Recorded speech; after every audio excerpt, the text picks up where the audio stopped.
Hey guys, what's going on? I hope you're having a wonderful day. At the time of this recording, it is a beautiful Friday afternoon. The weather is finally becoming nice here, and I think I just might head to the beach today. This will be my first time going to the beach in this spring season, so I'm looking forward to that.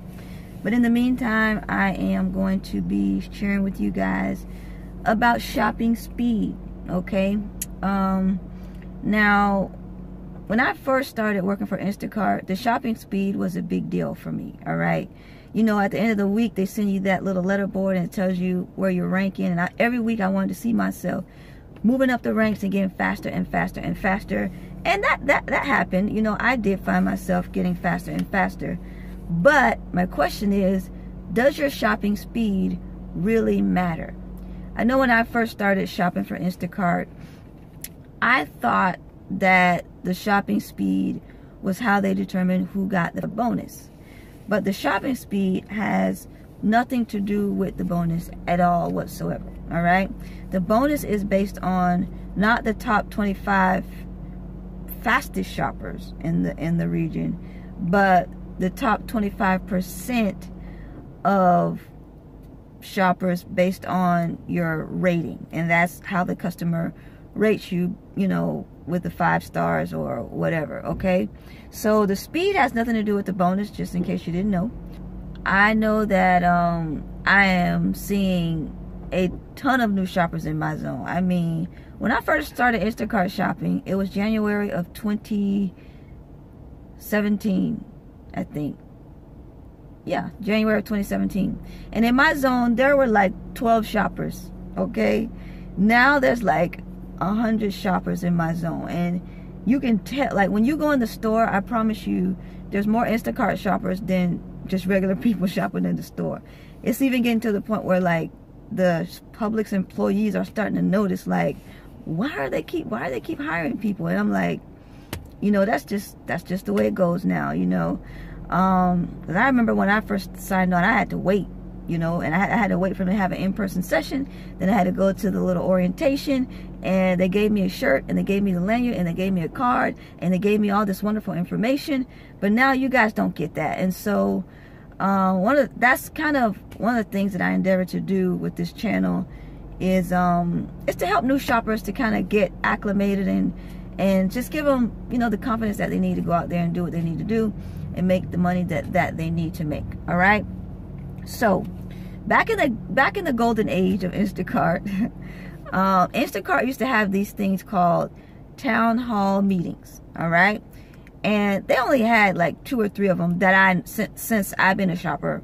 They may have had some prior to me coming on board, but they had 2 or 3 of them, and they would allow the shoppers to ask questions, okay? And they would have it was like a Zoom call where it would be live and you could ask questions. They would read some questions that were sent in through email. They would read some live questions, and they had a panel of people that work for Instacart, you know, answering the questions. And there was one time when someone asked a question about logistics and how batches are assigned. And as shoppers, we really want to know that, because, you know, we want to know if there's anything that we can do in order to get more batches and in order to get better batches. And during that time, during one of those town hall meetings, it was disclosed that faster shoppers would sometimes get smaller orders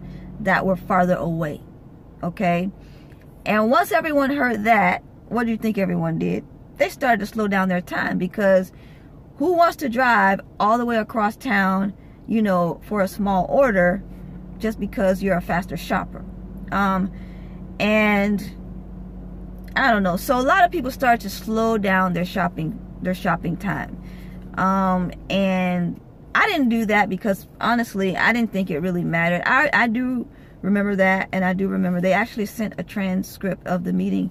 If I can find it, I'm gonna see if I can share it with you guys. If I can locate it, it's probably like in the email or something. But I didn't really think it made that much difference, because most of what they tell us, number one, know how accurate it is, and how transparent they're really being about their business practices, number one. And number two, a lot of things in the world of technology, theoretically they're supposed to work a certain way, but in actuality a lot of times things don't quite work out the way they are planned to work out. So it's always been my belief that the batch assignments was pretty random. I don't know if that's true or not. Again, this is all speculation on my part. That's all we can really do is speculate, because we don't know, okay? So there was a period of time when I started to notice that I was getting all these little small tiny batches, like for like a whole week I was getting just small batches, like less than 10 items, and I did them, but I didn't notice it. And so I said, you know what, let me check and see what my speed is, because you know, after you shop for a while, you don't look at the letterboard anymore, you don't really pay attention to that.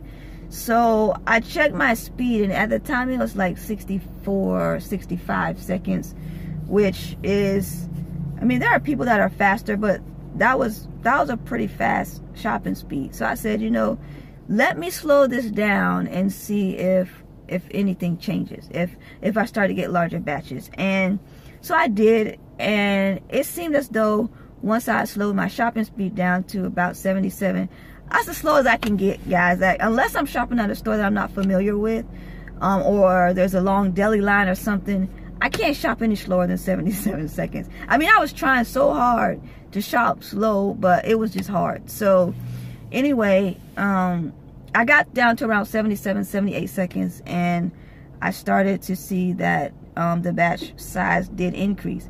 Now, was that a coincidence because it was just another week and things just happened differently, or did it really have to do with my shopping speed? I don't know, okay? I don't know. Again, all we can do when it comes to this company is guess, okay? But anyway, I just said that to say, don't freak out if your shopping speed is not that fast, okay? It's gonna get faster as the more you shop, and the more familiar you get with the process, and the more familiar you get with the stores. I know my niece, she's in college and she needed some extra money, so she decided to give Instacart a try. And that was the first thing she said, was like, you know, that clock at the bottom of the screen is making me nervous. And I was like, don't worry about the clock at the bottom of the screen, just make sure you get your orders there on time and you should be fine. So don't worry about your shopping speed. Now, you do want to be efficient, because again, you know, the more efficient you are, the, you know, when you get oh, I got an order. I'm on for DoorDash. What's happening? I'm on for DoorDash, and I was sitting in the Wendy's parking lot and I got one. So I'm gonna go do this. I'm gonna make a video about DoorDash soon. I've only done like 2 orders. So, well, 2 orders in St. Pete. It recently launched in Pinellas County. I think this is the 2nd week, so I'm gonna do it a little bit, see how it goes, and then I'll share some information with you guys about that. But anyways, guys, I just wanted to drop in with you guys and tell you, don't worry about your shopping speed. Just make sure you get your orders on time. Be as efficient as you possibly can, and you should be fine. All right, I'm gonna check you guys next time. Bye-bye.